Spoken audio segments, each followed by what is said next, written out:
This is StoryRobot. Welcome to r/IDontWorkHereLady. Our first story of today is One Each Way. For context, I do distribution for a local publishing company. In a nutshell, I drive around to a couple dozen stores, drop off this week's newspapers, collect the unsold from last week, write up an invoice for the amount sold, hand it to the store employee, and I'm out the door. I love this job in my own car most of the day, with my own music, in my own clothes, on my own schedule, with limited interactions with people. After 10+ years on the front lines of retail, I really enjoy being on the other side of the supply chain. I've been delivering for 4 years now, but today was my first IDWHL experience, and it turned into 2 in a matter of seconds, with vastly different reactions. So, today I was sporting a pair of pretty obnoxious leggings with a space pattern in shades of pink, purple, and blue, a big fuzzy pink hoodie, and a pink beanie with a pom-pom on top. And my face mask, which is Rasta colors with my favorite band's logo across the front. I was at one of the pharmacies on my route, a chain with dark blue polo shirts as the uniform.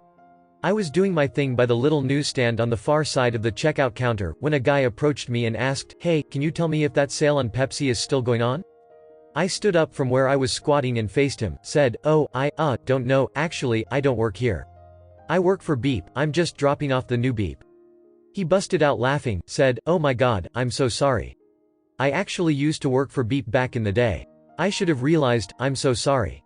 I laughed too, said it was no big deal, and we both started walking toward the checkout, which is roughly 10 feet away, still laughing about the misunderstanding, and I said, "I'm actually surprised it doesn't happen more often, with how many stores I'm in and out of all day."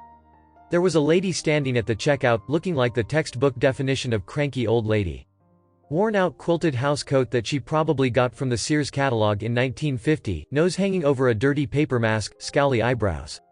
She turned and looked right at me, and in a snotty tone said, "Finally. Break time over now? Tell your boyfriend to leave so you can get back to work." This made the guy laugh again, and before I could say anything, he said, "She doesn't work here," and the lady jerked her head to glare at him. She said, "You stay out of this." Her head jerked back to me and she barked, "You get back to work." The evil glare and the way she snapped her head from me to him and back to me made me think of that scene in the original Carrie, where she was lighting people on fire with her mind lol. I started to tell her that I really don't work there, and she exploded, "Ring me up now," literally slapping her hand on the counter with each word. At her outburst, the little office counting room door behind the counter opened and Jay, the employee I always deal with there on Thursdays, popped out, apologized to the lady, said he didn't see her step up, and he'd ring her out right away. I think he assumed she was yelling at him. He saw me with the invoice in my hand and said, "Oh, hi, Amy, you can just leave that there," and motioned to the unused register. I slid the invoice under the plexiglass and in the most cheerful voice I could muster, said, "Thanks, Jay.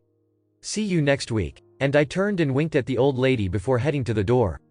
This set off the guy behind her laughing again. I think he blew snot all over the inside of his mask with a sudden snort laugh, caught himself, and his shoulders were shaking up and down as he tried to hold it back. I gave him a little wave and was on my way. I really hope she didn't turn her rage on Jay after I left, and if she did, I hope my not boyfriend stood up for him the way he tried to stand up for me. Our second story of today is Blabbermouth repeats what I say, incredulously.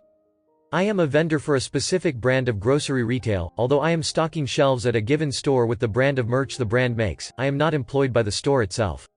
Lots of brands of frozen pizzas, snack cakes, beer, wine, chips, energy drinks, sodas, snack crackers, pretzels, cookies, and more have vendors who stop into certain groceries on a route, stock just their specific brand, and then leave to go to the next store and stock just that brand there, etc. This was one of my first of the incredulous types of IDWHL people I have encountered, who will repeat what you say to them as they walk away melodramatically and then complain about you to someone else. Although it is a pretty brief encounter, I still remember this real special Blabbermouth each time I encounter another one of his kind. I was kneeling down stocking a low shelf of my brand of stuff, when a tallish man whips around the corner pushing his cart toward me from the opposite end of the aisle, with that look that he's going to ask something. Now, 90% of the people who ask me questions are looking for something that isn't my brand, so I get IDWHL moments all the time, but most are pretty ordinary oops sorry with no drama involved, and I'm preparing my Swiss Army list of deflections. Blabbermouth then proceeds to open up into a miniature rant about how he has such trouble finding helpers in this place which is clearly beneath him, and without letting me get a word in, demands that I tell him where we keep the peanut butter, as he's already pushing his cart past me and out into the main aisle to turn whichever direction I say. I was half expecting him to ask where the limousine service is, to ferry him to each aisle. Since he's clearly in a rush and not interested in the minutiae of why I can't help either, I just say, that direction, I think. A few aisles that way. He turns his cart that direction, and pauses, and in the most melodramatic tone, he slowly repeats back to me what I said, that direction. You think a few aisles, this way. I imagine him wobble his head like a woman with bouncy hair at the end of a shampoo commercial, flicking away a cluster to the side as he traipsed away. In the most high-horsed snob tone B bellows for any passing peasant to hear, unbelievable the people they hire in this dump, and I call out back to him. I don't work for the store, bub.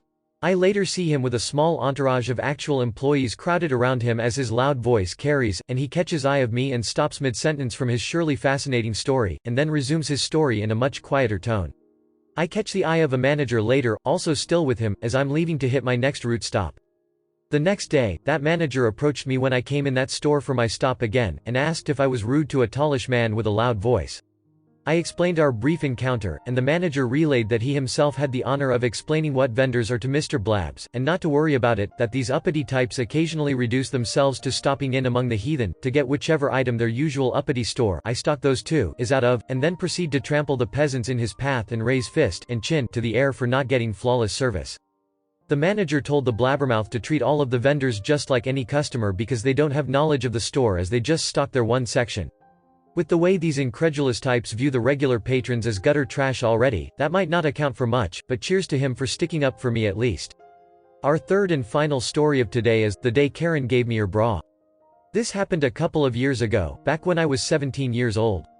To set up the context, I was in class sitting next to my friend Elle, when she turned to me with a mildly panicked look on her face and whispered, I think the straps of my bra just broke. I told her to just wait for now as we were only an hour away from lunch break. At the end of the class we went to the bathroom to check on it, and the tiny plastic bit that holds the strap had broken on both sides because the bra was pretty old. She said she couldn't stay like that until the end of the day, so we decided to go buy her a new one at the lingerie store close to the school and would eat during a free period in the afternoon.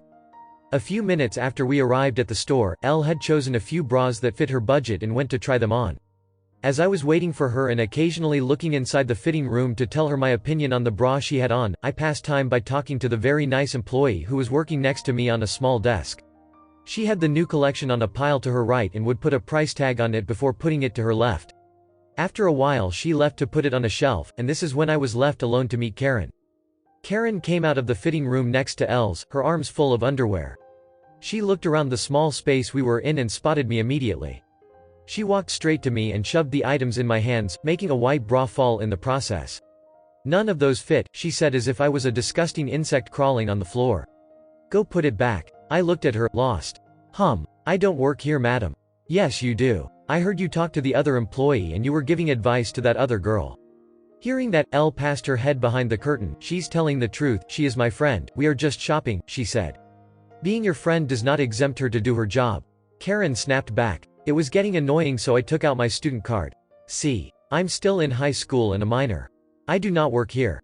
Without saying a word, Karen gave me a mean look, took back her things that I was still holding and turned to the small table where she dumped them on the new collection, proceeding to walk on the fallen bra, leaving stains on it. I objected, madam, I don't think you can leave that here. How would you know? You don't work here, she said with a smirk. At that moment the nice employee came back and asked if everything was okay. Karen turned her head to her so fast I thought her neck would break. When she laid her eyes on the employee she smiled and said, absolutely. I was about to leave and just making conversation with those young ladies. She then walked to the employee, put her claw on her stomach and asked, how far along are you, sweetie? I'm not pregnant. Oh. She removed her hand, looked at her up and down and said, well fatty, you should work on your weight. She pointed at the pile of clothing. You have work to do, and like that left the store as we looked at her dumbfounded.